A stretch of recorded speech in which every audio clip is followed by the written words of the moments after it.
Ķemeru Nacionālais parks no visiem nacionālajiem parkiem atrodas Rīgai vistuvāk. To izveidoja 1997. gadā, lai aizsargātu dažādas slapjas dzīvotnes. Augstos purvus, palieņu pļavas, dumbrājas un jūras piekrasta vairāk nekā 38,000 hektāru lielā platībā, kā arī ķemeru apkārtnē raksturīgās ārstnieciskās dūņas un sērūdeņraža minerālūdeņus.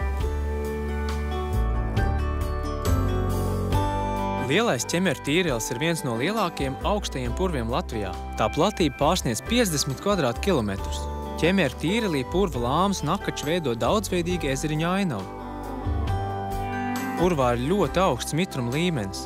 Tas tāpēc, ka sfagnu sūnas spēj uzsūkt lielu daudzumu ūdens, un purvs faktiski darbojas kā milzu sūklis. Tas patīk purva augiem. Tie ir piemērojušies šādai mitrai un barības vielām nabadzīgai augsnei, un purva nosusinot tie izzūd. Nevelti kaislīgi ogotāji teica, ka sausā purvā vairs nevar atrast ne lācens, ne dzērvenes. Ierasti ir doties uz purvu rudenī, tomēr tā skaistumu var baudīt jebkurā gada laikā. Pavasarī klausīties dzērvju klaigās, rubeņu rubināšanā un priecēt acis ar spilvi pūku un vaiveriņu baltumu. Vasarā nobaudīt lāceņu un zileņu ražu. Rudens te paiet ar pārsteidzošu krāsu bagātību un migrējošo zosu barību. Savukārt ziemā purvā var labi izbraukties ar slēpēm. Labdien! Labdien! Jums gan esat tā agri purvā?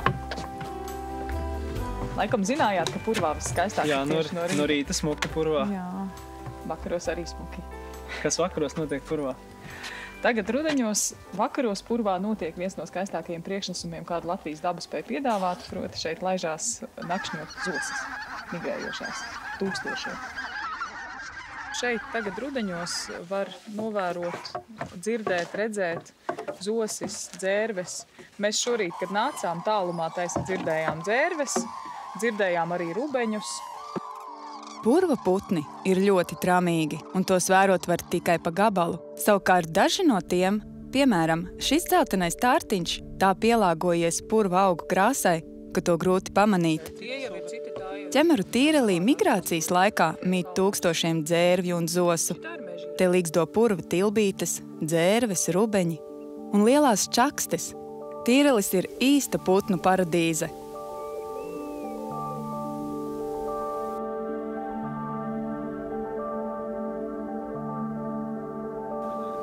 Viktor, tu zini, kas ir kūdra? Zeme. Negluži. Kūdra ir tāda ļoti īpaša zeme, kas ir veidojusies no zini kā? No šitām te sūnām, kas te visur aug. Tās visas sūnas ir pārsvarā sfagni. Un pamazām, kad viņas aug lielākas, un apakšdaļa viņām tā kā paliek veca un nederīga. Un no tās viņu apakšdaļas veidojās kūdra. Vai šitie saka, ka tas ir dziļš? Purvs pats var būt līdz pat 10 metriem dziļš, un purva apakšā veidojās sērūdeņi.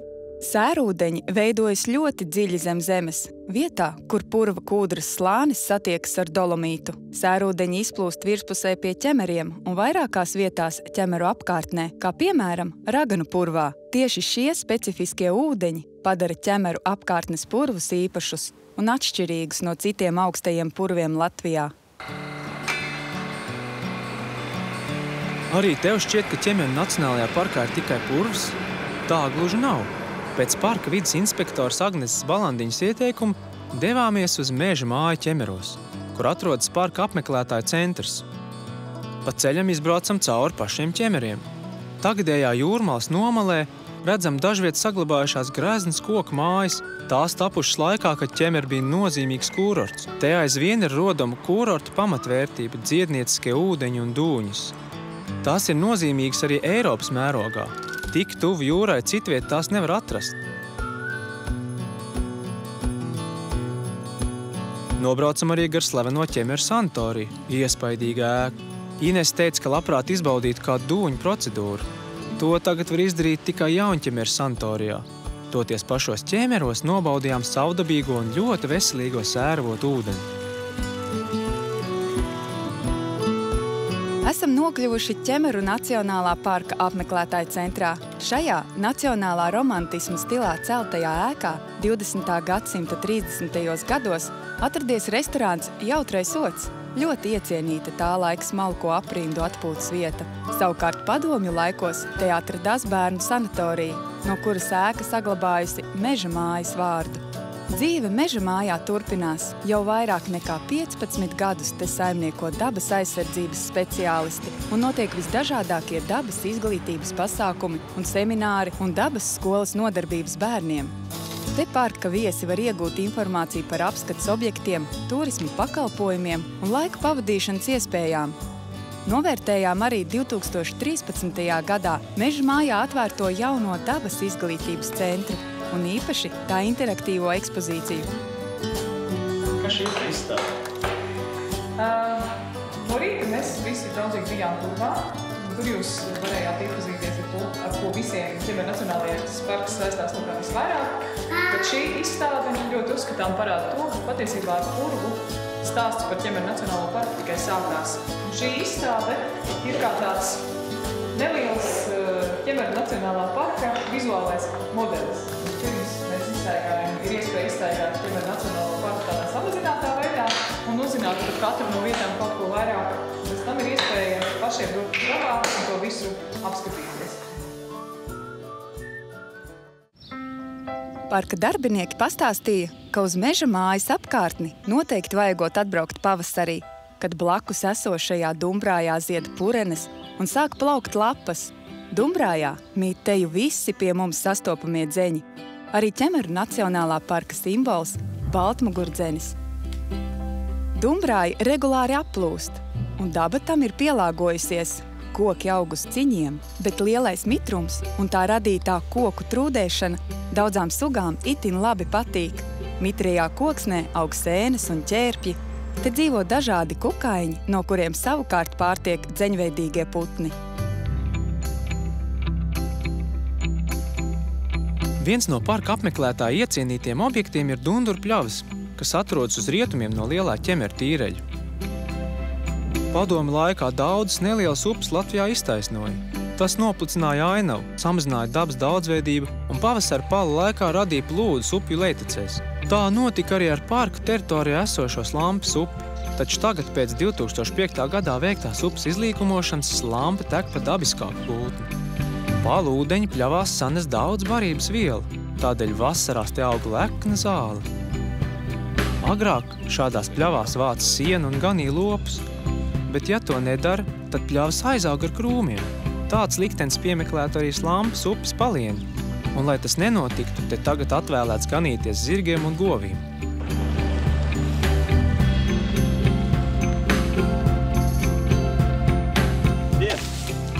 Jums te jauks pikniks. Jā. Nu, jūs te bieži atbraukuši? Nē, mēs pirmo reizi. Jā. Jūs mums varat pastāstīt par šo vietu?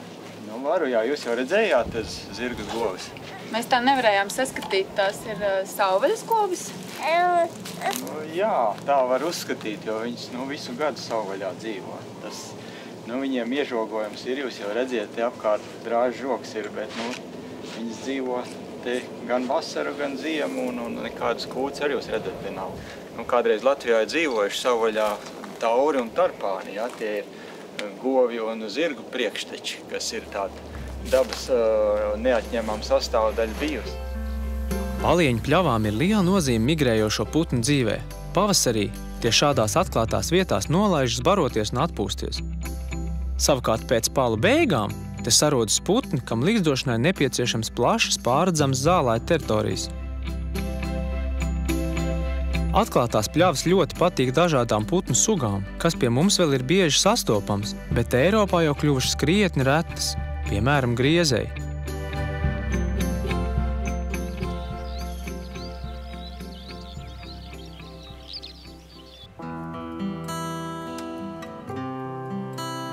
Ķemeru parka teritorijā ietilpst arī 20 km Rīgas jūras līča piekrastes. Lai gan to ir grūti iztēloties, bet tagadējā Ķemeru apkārtne reiz bijusi zem ūdens. Līdz pat Krāču kalniem un zaļajai kāpai sniegusies Litorīnas jūra, kas atkāpusies pirms apmēram 4000 gadu. Tāpēc arī šodienas parka teritorija ir tik mitra, un visas dabas vērtības ir saistītas ar ūdeni. Augstie purvi, palieņu pļavas, jūras piekraste, seklie piekrastes ezeri, mitrie meži.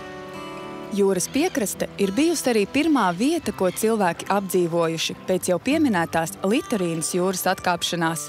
Siliņu upes apmetne Lapmešciemā ir viena no nedaudzajām akmens laikmeta apmetnēm, kas atrasta tik tuvu pašreizējai jūras krasta līnijai. Pat labāk zvejnieku ciemi gar krastu izvietojušies tik cieši, ka nevar saprast, kur viens beidzas un otrs sākas. Mūsdienās senos zvejnieku ciemus vairāk iecienījuši atpūtnieki, bet šur un tur vīri vēl joprojām iet jūrā, un Ragaciema tirdziņā vienmēr var nopirkt svaigi kūpinātas zivis.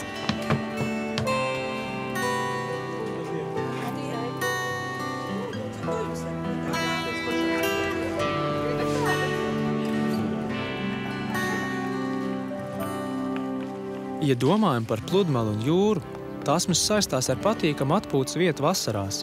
Tomēr tā ir arī ļoti saudabīga augu un dzīvnieku pasaule. Ja purvā koki aug gandrīz vai ūdenī, tad te gluži pretēji. Nav pat īsti saprotams, no kā pārtiek sausajās jūrmalas smiltīs augošie augi. Staigājot gar jūru, atceramies, ka informācijas centrā stāstīja par piekrastes ezeriem un Kaņiera ezera skatu torni. Kaņieris, Duņieris un Slokas ezers ir piekrastes jeb lagūnas tipa ezeri, kas veidojušies senās Litorīnas jūras ieplakās. Tie ir ļoti sekli un mudžēt muģ no dažādiem ūdensputniem.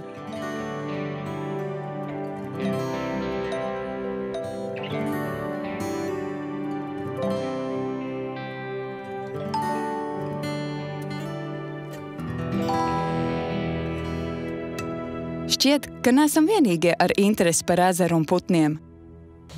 Te ir ūdensputni pamatā un kaut kad tie, kas dzīvo niedrēs, tur niedru strastus. Sanāk daudz putnus te var redzēt? Te var diezgan daudz, jā. Kā ir labāk no rīta vai vakarā? Labāk vakarā.